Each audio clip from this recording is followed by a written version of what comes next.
और इस बीच आपको बता दें कि नीट पेपर लीक मामले में ताबड़तोड़ एक्शन भी लिया जा रहा है। राजस्थान से अब तक 20 लोगों को हिरासत में लिया गया है। देहरादून, केरल और सीकर लिंक की जांच पड़ताल भी की जा रही है। ये बड़ी खबर हम आपको बता रहे हैं। मनीष यादव और अविनाश लांबा गैंग को चला रहे थे, ये जानकारी भी मिल रही है। मनीष यादव गैंग पर पेपर लीक कराने का आरोप लगा है। अब तक 45 से ज्यादा लोगों को हिरासत में लिया गया है। उन सभी से पूछताछ की जा रही है। नेटवर्क और राज्यों से लिंक की जांच पड़ताल की जा रही है। जांच एजेंसियों ने पेपर लीक गैंग का खुलासा भी कर दिया है। मनीष यादव और अविनाश लांबा गैंग ने पेपर लीक किया था, वही इस गैंग को ऑपरेट कर रहे थे। ये बातें अब तक की जांच में सामने आई हैं। तो जांच एजेंसियों ने पेपर लीक गैंग का खुलासा कर दिया। मनीष यादव एक नाम सामने आ रहा है, दूसरा नाम है अविनाश लांबा का। यही गैंग को ऑपरेट कर रहे थे। मनीष यादव गैंग पर पेपर लीक कराने का आरोप लगा है। तो नीट पेपर लीक मामले में ताबड़तोड़ एक्शन भी लिया जा रहा है। राजस्थान से अब तक 20 लोगों को हिरासत में लिया गया है। देहरादून, केरल, सीकर लिंक की जांच भी की जा रही है। जयपुर की एक प्रिंटिंग प्रेस पर भी पुलिस को शक है। जयपुर से मनीष नाम के शख्स को हिरासत में लिया गया। राजस्थान में 8 मई को शुरू हुए ऑपरेशन से इस बात का खुलासा हुआ, जिसके बाद मनीष को हिरासत में लेकर उससे पूछताछ की गई तो कई नाम सामने आए हैं और इसी क्रम में इन तमाम लोगों को हिरासत में लेकर इनसे पूछताछ की जा रही है।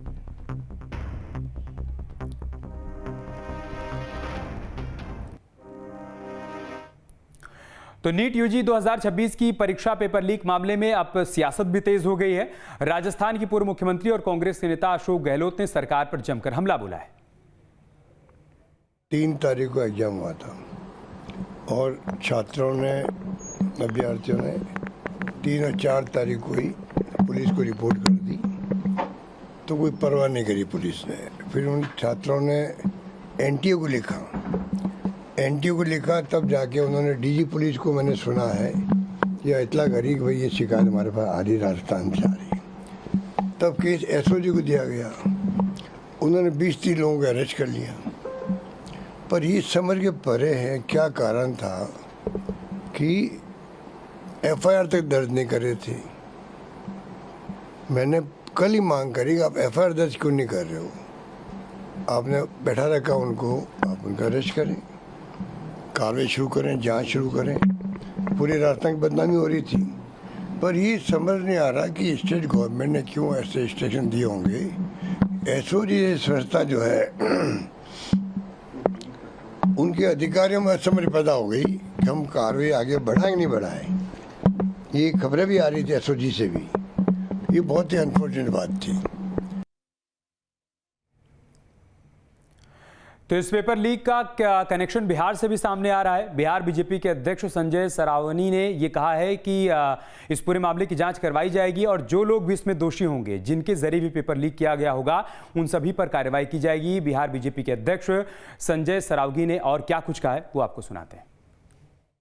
बच्चों के भविष्य के साथ खिलवाड़ नहीं किया जा सकता है, इसलिए नीट परीक्षा को रद्द कर और जांच के भी आदेश दिए गए हैं। जो भी दोषी होंगे इसमें किसी हालत में भी सरकार इन लोगों को बख्शने वाली नहीं है। कई लोग कहीं बहुत स्थलों पर गिरफ्तार भी हुए हैं और बच्चों के भविष्य के साथ खिलवाड़ नहीं किया जा सकता है। सरकार, केंद्र की सरकार इसको गंभीरता से देख रही है और जांच करके जो लोग भी इसमें इन्वॉल्व होंगे कड़ी से कड़ी कार्रवाई भी की जाएगी। लगातार रिएक्शन सामने आ रहे हैं। इससे पहले हमने आपको सुनाया कैसे राजस्थान के पूर्व मुख्यमंत्री की तरफ से कहा गया कि पहले छात्रों की तरफ से, कुछ छात्रों की तरफ से एनटीए को शिकायत की गई, उसके बाद एनटीए ने एसओजी को बोला और एसओजी की टीम ने जांच पड़ताल की तो ये पाया गया कि हाँ, छात्रों ने जो आरोप लगाया है वो सही है। और इस पूरे मामले को लेकर खूब सियासत भी हो रही है। अरविंद केजरीवाल का भी बयान सामने आ गया। उनका कहना है कि बार बार पेपर कैसे लीक हो रहा है, इसका जवाब देना होगा। दायित्व दिया जाएगा और कई सेट ऑफ पेपर्स होंगे। उनमें से कुछ सवाल किसी प्रोफेसर से लिए जाएंगे, कुछ सवाल किसी और प्रोफेसर से लिए जाएंगे। कोई सेट 1 होगा, कोई बी होगा, कोई सी होगा, कोई डी होगा। तो तमाम सेटअप किया गया, प्रोटोकॉल बनाए गए, इंटरनेट का सहारा लिया गया कि जो पेपर्स है उसका सेट कितनी देर तक रहेगा, उसकी सील कैसे खोली जाएगी। जब सील खोलेगी तो जो एग्जामिनेशन सेंटर है उसके प्रिंसिपल से लेकर एग्जामिनेशन इंचार्ज के साइन होने चाहिए।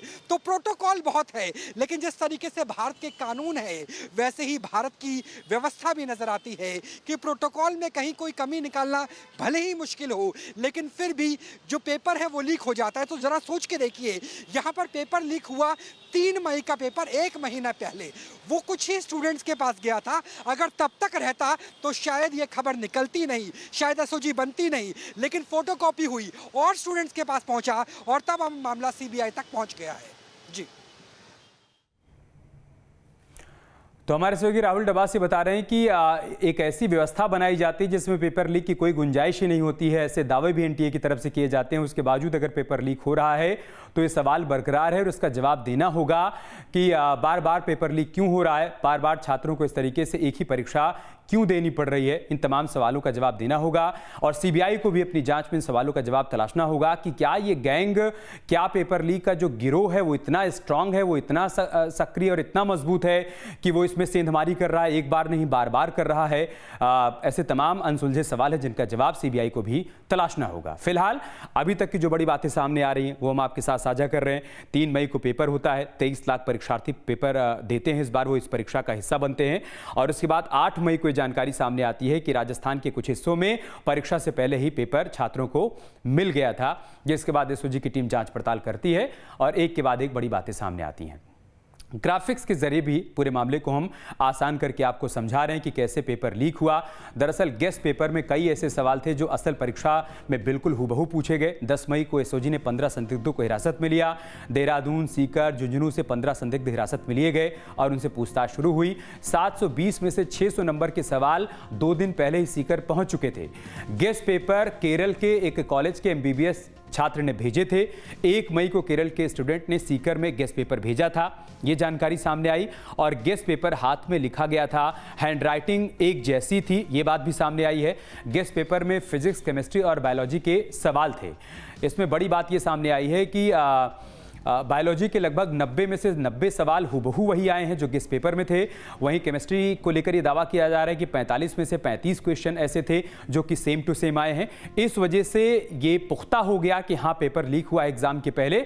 और उसके बाद एसओजी की शुरुआती जांच में भी जब इसके सबूत मिले तो एनटीए ने रिकमेंड किया केंद्र सरकार को, ये कहा कि आप परीक्षा रद्द कर दीजिए, दोबारा से परीक्षा करवाई जाएगी और साथ ही साथ सीबीआई से पूरे मामले की जाँच भी करवाई जाए।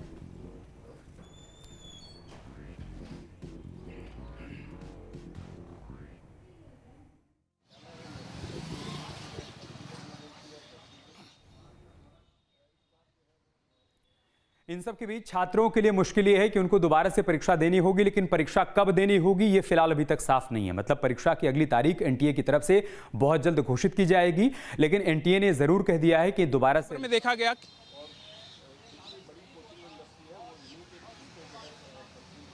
बिल्कुल पूरे देश की मैं बात कर रहा था, अलग अलग परीक्षाएं किस तरह से आयोजित होती है और उसके बाद में किस तरह से उसके ऊपर सवाल खड़े हो जाते हैं, पेपर आउट हो जाते हैं। राजस्थान की तो मैं अभी की बात बता रहा हूं कि 2021 के अंदर जो एसआई पेपर हुआ था उसमें छात्र सेलेक्ट हो गए, उनकी ट्रेनिंग तक हो गई, सब इंस्पेक्टर की, उनको वर्दी तक मिल गई, वो फील्ड पोस्टिंग उनको मिल गई और अब जाकर के सुप्रीम कोर्ट ने कह दिया कि आपकी ये पेपर आउट हुआ था, इन सबको वापस इनकी नौकरियां छीन ली जाए। यानी कि इतने समय बाद में जाकर के पेपर लीक का खुलासा हुआ, उनकी जो वर्दी मिली थी उनको वापस।